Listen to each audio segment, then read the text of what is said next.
જેમાં સરસ્વતીનો વાસ છે. ડોક્ટર કનુભાઈ અને રતિકભાઈની સદભાવના સમાયેલી છે, જેમાં રાજા અમરીશ કુષ્મન વલિયાની પ્રેમ ભાવના અને પિતાશ્રી નારણદાસ વલિયાનું હૃદય ધબકે છે. પિતાશ્રીને શિક્ષણ પ્રત્યે ખૂબ ભાવ હતો. આ ભાવ પુત્ર રાજાએ પૂરો કર્યો અને પૌત્ર પુત્રથી પણ વાલો હોય છે અને પુત્ર વધુ દીકરાથી પણ વાલી હોય છે. ડોક્ટર કનુભાઈએ સ્કૂલનું ભૂમિપૂજન અમારી પાસે કરાવ્યું. સમૂહ વિવાહનું મંડપ મુહૂર્ત અમારી પાસે કરાવ્યું અને તે જ મહિનામાં અમારા ઘરને નવું બનાવવાનું ભૂમિપૂજન પણ કર્યું. ગામના અને ઘરમાં તુલસી વિવાહ મેં 4-5 વાર કર્યા છે.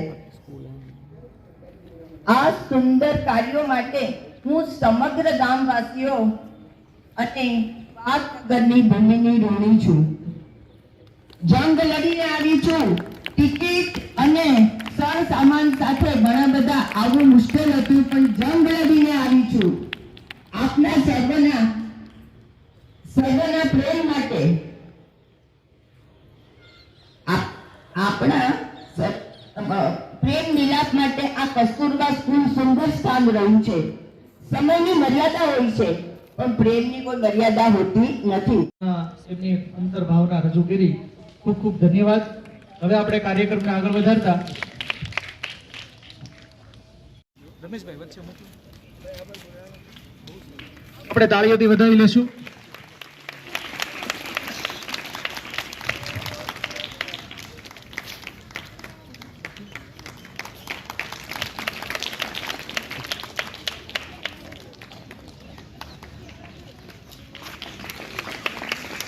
છવ્વીસમી જાન્યુઆરીના આજના પ્રજાસત્તાક દિવસમાં હોય એવું બન્યું છે. અને સાથે સાથે એમના દીકરા ભાઈ રાજાભાઈ એટલે કે અમરીશભાઈ એમણે પોતાના પિતાશ્રીની યાદગીરીમાં 1 લાખ રૂપિયાનું દાન આપણા કસ્તુરબા વિદ્યાલયના વૃંદાવન સમાજ સેવા ટ્રસ્ટને આપ્યું છે.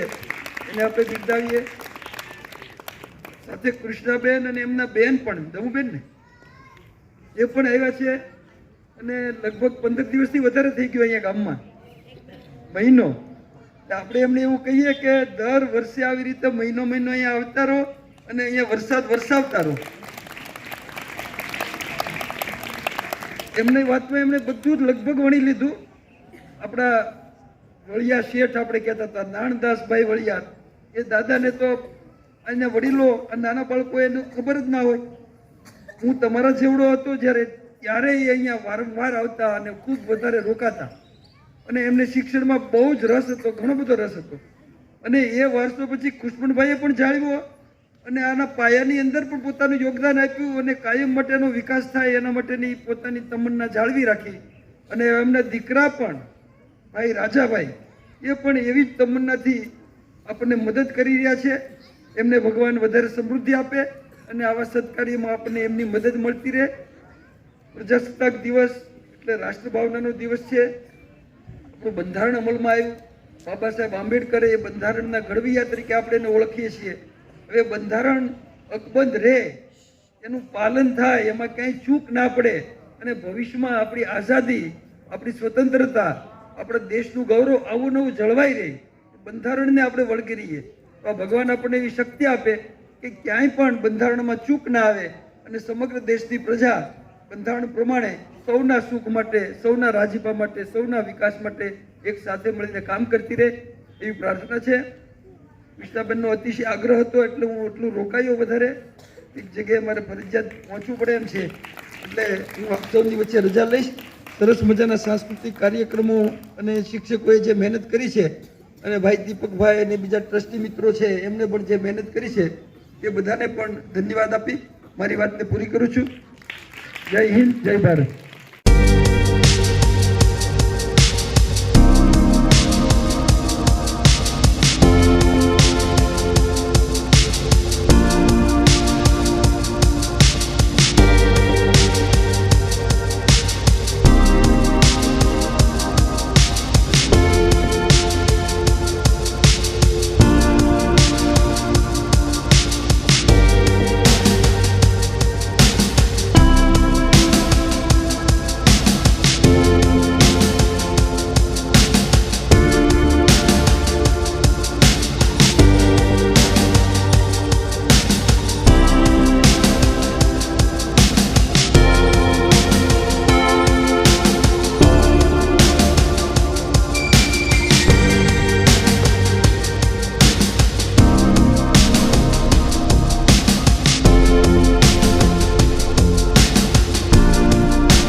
ડોક્ટર કનુભાઈ કલસરીએ આપણી આગળથી વિદાય લીધી છે. બીજા ટ્રસ્ટી મુન્નાભાઈ ને એ બધાનો ખૂબ ખૂબ આભાર.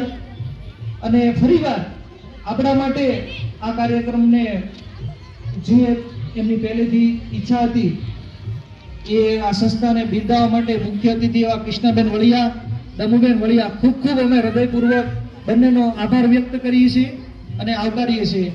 ધન્યવાદ. ધન્યવાદ.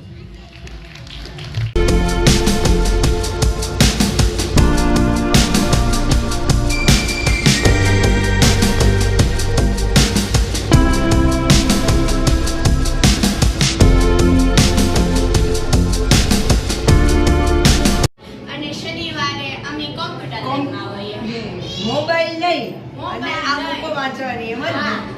બહુ સરસ, બહુ સરસ, આપણું જ્ઞાન છે. બહુ સરસ. આ જો અમાર કોમ્પ્યુટર લે. આ બધું કોમ્પ્યુટર, બધા કોમ્પ્યુટર. અમને કાયમ શનિવારે નવીન શીખવા મળે કોમ્પ્યુટરમાં. ટીચર અહીંયા ભણાવે ને અમે શીખી. અહીંયા બોર્ડ છે એમાં લખતા જાય. પછી અમે આમાં ટાઈપિંગ કરતા જાય. અમારા દર શનિવાર કોમ્પ્યુટરમાં આવવાના. અમને નથી આવડતું કોમ્પ્યુટર. ઈ તો કહું છું, આ લોકોને ફિફ્થ સ્ટાન્ડર્ડ થી કરાવ્યું કોમ્પ્યુટર. આ બધા કહીએ દેશના, પણ આ લોકોના એક્ટિવનેસ અને એ લોકોના મગજ ઘણા સારા છે. મુંબઈ વાળાને ટક્કરમાં રહેવા છે. ને અહીંયા શિક્ષકો એક્ટિવિટી બહુ જ મસ્ત કરાવે. ને બધાને શું એના ડાન્સો હતા, શું પ્રોગ્રામો હતા, શું વર્ડિંગ હતા, શું ઇંગ્લિશ સ્પીકિંગ, ઇંગ્લિશ સ્પીચ હતી. બાપરે. એ લોકોને ભણવામાં વધારે રસ બહુ. હા. અને આ લોકોના મગજ ઉલટા શાક અમને છે. ભણતા પણ અમને જ્ઞાન મળી જાય. ટીચર કહે ને ભલે આપણને ઘડિયાળ ન આવડે, પાણકામાંથી ઘડિયાળ અને શીખવાડે. બહુ જ મજા આવે. અને સ્ટુડન્ટ ઓછા થયા પણ જેટલા છે ને એટલા સિલેક્ટેડ છે હા. અને ઇન્ટરેસ્ટેડ છે. ભણવાનું તો ઓછામાં જ થાય. ભલે થોડા ઓછામાં સારું. ના, ના. કેમ કે મોટી સ્કૂલમાં તો કેટલા બધા હોય, એને તો ખાલી બસ બે વધારે સંખ્યા હોય ને અને એટલું ધ્યાન પણ ન રહેતું હોય. અહીંયા ધ્યાન વધારે રહે. એના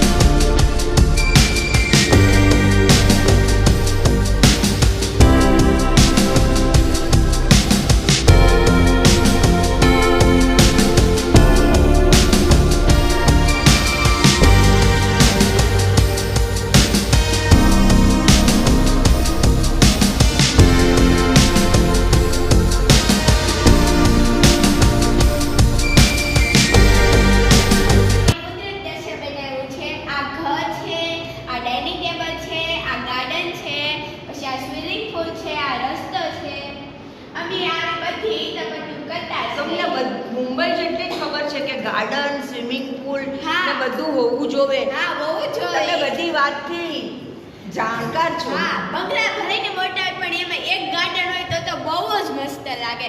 તમારે મારા ઘરનું ગાર્ડન સરસ બનાવવાનું છે. ઓકે. હા, હવે બોલ તું બેસ જા. જો આ દરિયાને લગતું ઘર છે, આ હોડી છે, આ દરિયો છે, આ રેતી, આ મકાન, આ રસ્તો, અહીંયા બેસવા માટેની ખુરશી, પછી અહીંયા બેન્ચ, વૃક્ષો છે. બોલવા બેન્ચ.